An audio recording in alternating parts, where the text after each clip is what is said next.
voilà, vous êtes dans votre salle face au jury et donc on va parler de ce moment-là. Catherine, peut-être qu'on peut déjà dire un peu comment est composé le jury.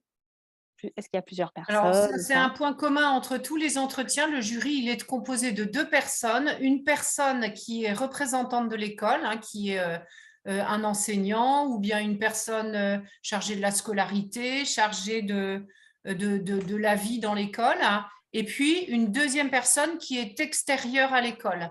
Donc, très souvent, ce sont des anciens qui viennent pour être cette deuxième personne extérieure à l'école, des diplômés de l'école, hein. Puis ça peut être aussi, voilà, des personnes, des professionnels en provenance d'entreprises qui sont partenaires de l'école, des entreprises du territoire. Voilà, l'idée étant que y ait deux regards un petit peu différents et puis qu'au moment de débattre à la fin de l'entretien, le jury prend quelques minutes pour échanger en dehors du candidat sur ce qu'il a pensé du candidat et chacun donne son point de vue en fonction de sa propre expérience et de ses propres critères. Et ça permet finalement d'attribuer une note la plus juste possible. Alors justement, sur les critères, Pauline, qu'est-ce que ce jury va chercher à prendre en compte comme critère justement pour la note de l'entretien? Alors, la première chose au-delà des critères, ça va être vraiment de découvrir l'étudiant. Ça, c'est important. On va chercher à découvrir vraiment cette personnalité, à savoir qu'en école, on ne recherche pas un type de personnalité bien précise, on recherche plein de types de personnalités. C'est ce qui va être important. Et ensuite, au-delà de la personnalité, on va chercher à voir un petit peu l'ambition de la personne à rejoindre l'école de commerce et surtout l'école de commerce pour laquelle on vient passer l'entretien, pas juste une école de commerce. Et forcément, on va s'attarder à est-ce que l'étudiant s'est renseigné un petit peu sur ce qu'on pouvait lui proposer? Est-ce que son projet correspond à ce qu'on peut lui apporter? On va regarder aussi, comment il va s'exprimer, ça va être aussi important. On peut regarder aussi, différents, facteurs, type est-ce que c'est une personne qui aime travailler en groupe? Est-ce que c'est une personne qui a une appétence pour, la tournure à l'international? Parce que c'est vrai qu'en école de commerce, c'est quelque chose, qu'on porte, relativement fort. Donc voilà, on va regarder différentes choses. Alors alors donc justement quand voilà le jury, va donc généralement on l'a vu tout à l'heure, vous allez faire votre présentation d'1 à 2 minutes et puis après bon, bah, ça va être un échange évidemment de questions-réponses. Donc c'est important dans vos réponses justement, en effet de réussir à exprimer vos motivations, et votre ambition. Est-ce qu'on doit avoir un projet, professionnel précis à présenter, Pauline? Ou est-ce que c'est pas grave si on n'a pas de projet professionnel? Alors non, c'est pas obligatoire.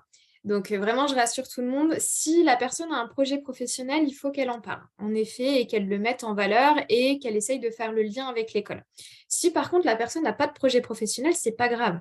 L'école va lui permettre de découvrir certains secteurs d'activité qui vont l'orienter vers un projet professionnel.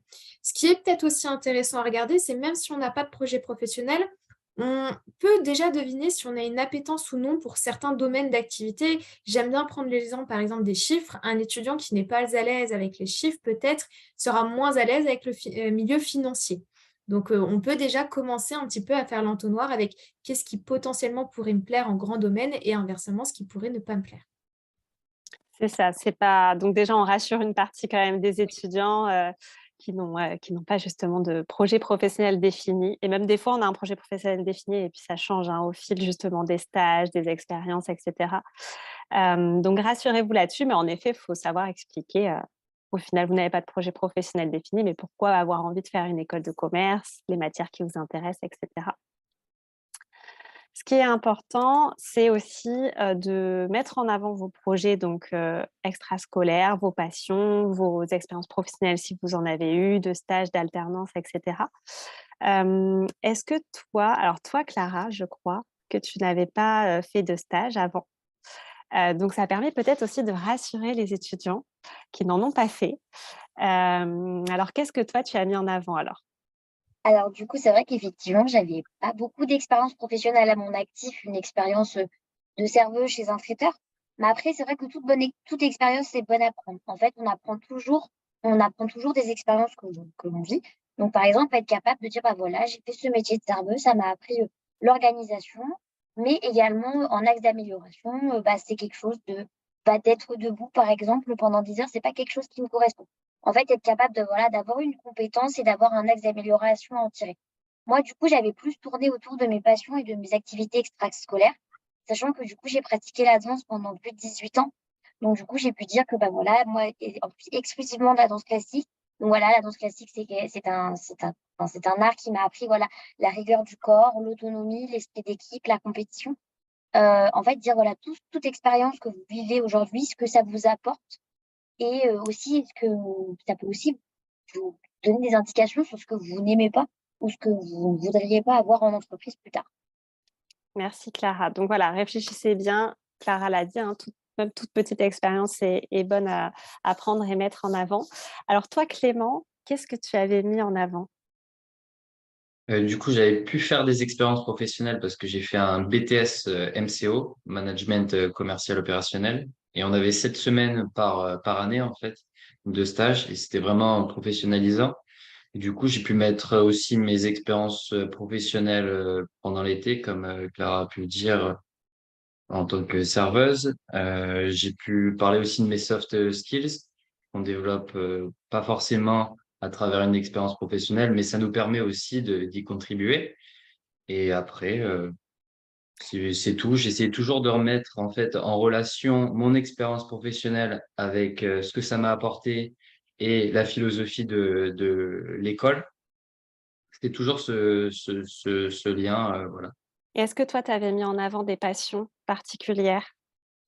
J'avais mis le football et le côté international parce que j'ai une passion pour le fait de voyager et j'ai pu voyager précédemment et du coup c'est vrai que j'avais eu ce lien entre les programmes liés à l'international dans les écoles de commerce et mon côté ma passion, voilà. C'est ça, donc en effet, toujours aussi la possibilité de faire le lien, C'est ça. là, pour le coup, avec l'international, en effet. Donc voilà, mettez bien, ça en avant, c'est des points qui intéressent le jury, donc c'est important. Alors, conseil, très important, c'est aussi d'étayer vos propos, et d'ailleurs tout à l'heure Clara, tu le disais en fait, hein, justement quand tu parlais par exemple, de la danse, de ce que ça a pu t'apporter. Voilà, tu as pas juste dit: «Bon bah, j'ai fait de la danse, pendant, tant d'années». Tu as voilà, tu as développé, tu as étayé tes propos et ça j'imagine Pauline que c'est important, quand on répond à une question. Oui, moi, mon petit conseil, c'est vraiment, quand, par exemple, on dit qu'on est quelqu'un d'ouvert d'esprit ou quelqu'un qui a de l'ambition, c'est toujours de donner un exemple de sa vie courante. Le but, c'est vraiment de découvrir la personne et pour découvrir justement la personne, rien que mieux que d'avoir une situation en réel, en fait, où, l'étudiant a pu justement expérimenter ce qui, nous décrit. Merci Pauline. Hop et puis c'est toujours sympa d'avoir des exemples en plus, hein et puis après ça peut amener même, le fil de la discussion peut continuer aussi là-dessus. Oui. Je pense qu'aussi un conseil, qu'on peut donner aux étudiants, c'est aussi de faire preuve, d'humilité, et de franchise. Clara, est-ce que tu confirmes? Oui, c'est vraiment important de rester humble et franc quand on parle. Des fois, il y a des moments, bah, dire, bah voilà, effectivement, bah, j'ai pas d'expérience professionnelle, je suis franc avec vous, mais par contre, en intégrant votre école, j'ai pour ambition, voilà, de développer mes expériences professionnelles à vos côtés et de rester humble, de pas s'inventer une vie, rester soi-même, parce que comme l'a dit Pauline, on va pas rechercher un type de personne vraiment. Une école de commerce, c'est pour intégrer vraiment tout type de profil. Moi, je vous le dis personnellement, avant, j'avais fait un cursus scientifique, aujourd'hui, je suis en école de commerce. Donc, la preuve vraiment qu'il n'y a pas de profil type pour intégrer une école de commerce. Vraiment, restez vous-même et c'est ce qui va, vous allez vous sentir plus à l'aise en étant vous-même qu'en endossant un rôle, quel qu'il soit. Et justement, alors Catherine, est-ce que, voilà, le jury nous pose une question, si, on ne sait pas répondre, est-ce que c'est grave ou est-ce que si on n'est pas trop content de sa réponse, est-ce qu'on peut demander à reformuler, par exemple? Bah, en fait, j'abonde dans ce que vient de dire Clara. Je crois que durant l'entretien, il faut être très authentique, hein. Un entretien qui a été correctement préparé et notamment quand vous préparez votre pitch au début, Bien entendu, il faut réfléchir pour chaque argument que vous allez donner de façon synthétique à un développement que vous serez capable de tenir, parce qu'il y a de fortes chances pour que les questions que le jury va vous poser portent sur vos idées clés que vous avez exposées pendant votre pitch. Et puis, à la suite de ça, si jamais le jury vous pose une question à laquelle vous ne savez pas répondre, vous pouvez essayer de lui demander de reformuler, ou bien de vous-même répondre par une question pour être sûr que vous avez bien compris. Et en tout cas, ce qu'il y a de sûr et certain, c'est qu'il ne faut pas se lancer dans une réponse à une question sur un sujet que vous ne connaissez pas. Voilà. Si par exemple, on vous pose une question sur un sujet d'actualité dont vous n'avez jamais entendu parler, il vaut mieux le dire franchement, que vous n'en avez pas entendu parler, plutôt que de tenter de répondre de façon erronée à la question. Il faut bien avoir en tête que le jury, il n'est pas là pour vous piéger, bien entendu. Il est là pour essayer de découvrir votre personnalité, pour essayer en quelques minutes de se faire une idée sur voilà, qui vous êtes, votre authenticité et votre motivation à intégrer l'école. Et donc, au final, il n'y a pas vraiment de raison que vous vous retrouviez avec une question à laquelle il va être très difficile de répondre. Et si tel est le cas, il suffit de le dire très simplement, voilà, dans le cadre de l'échange entre adultes.